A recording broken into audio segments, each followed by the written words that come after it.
Yo, apa kabar semua? Semoga sehat walafiat dan selalu dalam lindungan Tuhan Yang Maha Esa. Perkenalkan, saya Herdi Fabriano, peserta Latsar CPNS Gelombang 3, Angkatan 7, Kelompok 2, dari instansi Kementerian Agraria dan Tata Ruang, Badan Pertanahan Nasional, Unit Kerja Kantor Pertanahan Kabupaten Alor. Di video kali ini, saya akan memaparkan tentang refleksi nilai bela negara yang memuat tentang penerapan keteladanan dalam menjalankan tugas dan fungsi sebagai warga negara dan pegawai negeri sipil dari salah satu tokoh pahlawan nasional, yaitu Christian Mandolin Simbar. Mari kita lihat bersama-sama. Christian Simbar adalah pria kelahiran Desa Madara, Kabupaten Barito Selatan, yang merupakan pemimpin yang paling menonjol dari Tentara Labung. Dia adalah mantan sekretaris kepala distrik atau wedana atau camat yang notabene merupakan abdi negara yang berkedudukan di Kota Buntok. Kota Buntok adalah kota kecil di tepi Sungai Dayak, tanah dusun yang terletak sekitar 50 km barat laut Tamiang Layang. Beliau merupakan aparatur sipil negara yang bekerja untuk pemerintah dan sangat-sangat memperhatikan kondisi dari masyarakat yang ada pada saat itu.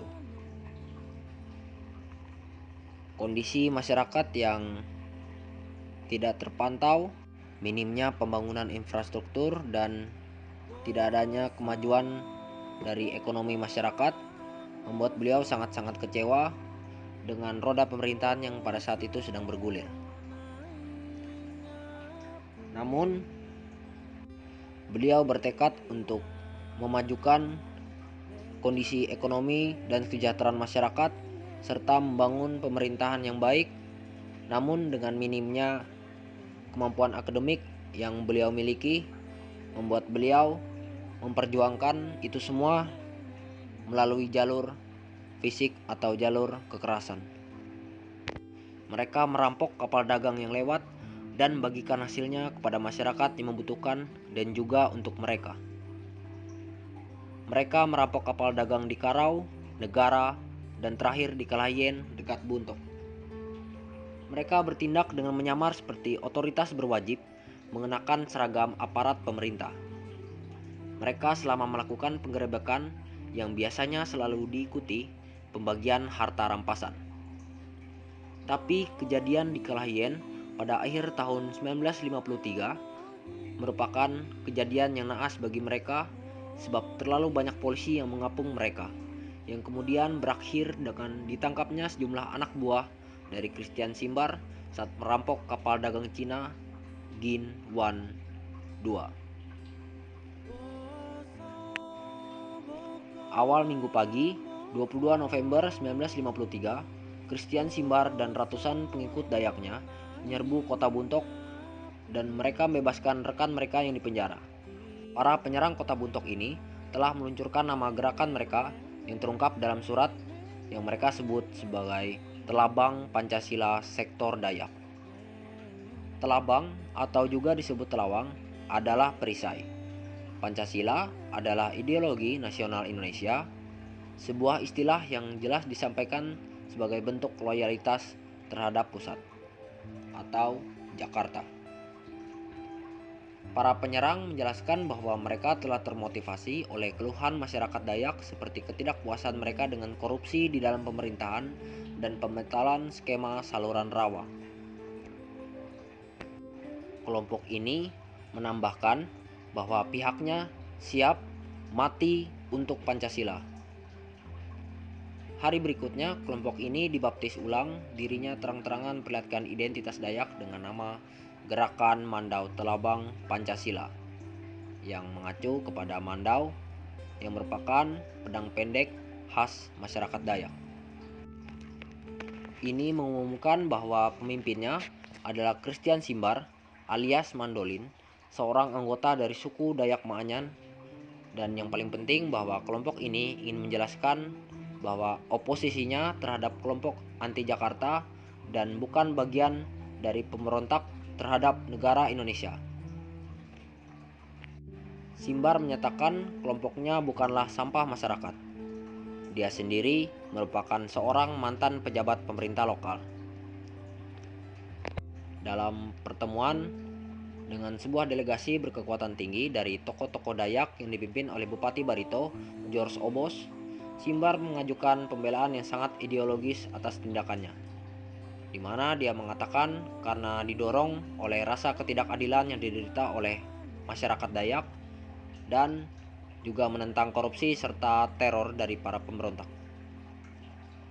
Dia dan anak buahnya akan sukarela menyerahkan diri asalkan mereka direkrut menjadi aparat negara atau polisi atau tentara ataupun pegawai-pegawai negeri dan pegawai-pegawai pemerintah. Sebuah kesepakatan telah dibuat untuk Christian Simbar, di mana hari berikutnya Christian Simbar menyerah bersama dengan 129 pengikutnya. Semua dibawa ke Banjarmasin, di mana dalam pertemuan tingkat tinggi diikuti ada antara pemimpin Dayak dan wakil gubernur, wakil kepolisian, dan kejaksaan, di mana mereka mengaku mengambil bagian dalam serangan di kota Buntok untuk dibebaskan dari segala tuduhan. Polisi segan untuk mengambil sikap dengan kelompok ini. Inilah yang membuat kelompok ini menjadi angkuh terhadap hukum. Namun, Simbar tetap ditahan dengan tuduhan perampokan terhadap kapal Gin Wan Il. Namun pada pertengahan April 1954, Simbar melenggang keluar dari penahanan dan pulang ke kampung halamannya. Memang benar bahwa prospek pemilihan umum sudah menaikkan politik ketegangan di seluruh negeri pada tahun 1954, 15 tahun kemudian akhirnya diadakan. Namun gerakan Simbar nampaknya tidak ada kaitan dengan politik pemilu. Simbar adalah pion dalam politik elit yang peduli dengan isu desentralisasi. Perjuangan Christian Simbar dan kelompoknya tidak sia-sia. Provinsi keempat, Kalimantan Tengah, akhirnya terwujud. Semua berakhir baik. Cilik Riwut menjadi gubernur, namun Simbar hanya diberikan sedikit uang sebagai ucapan terima kasih, di mana dia mencoba peruntungan lewat bisnis. Namun tidak adanya bakat untuk bisnis, akhirnya membuat ia menderita kebangkrutan dan merasa diacuhkan. Pada tahun 1961, ia kembali ke hutan dengan masih membayangkan bahwa ia akan berhasil secara politik dengan pengalamannya berjuang. Simbar dianggap membuat onar dan tidak ada isu yang membuat masyarakat tertarik dengannya.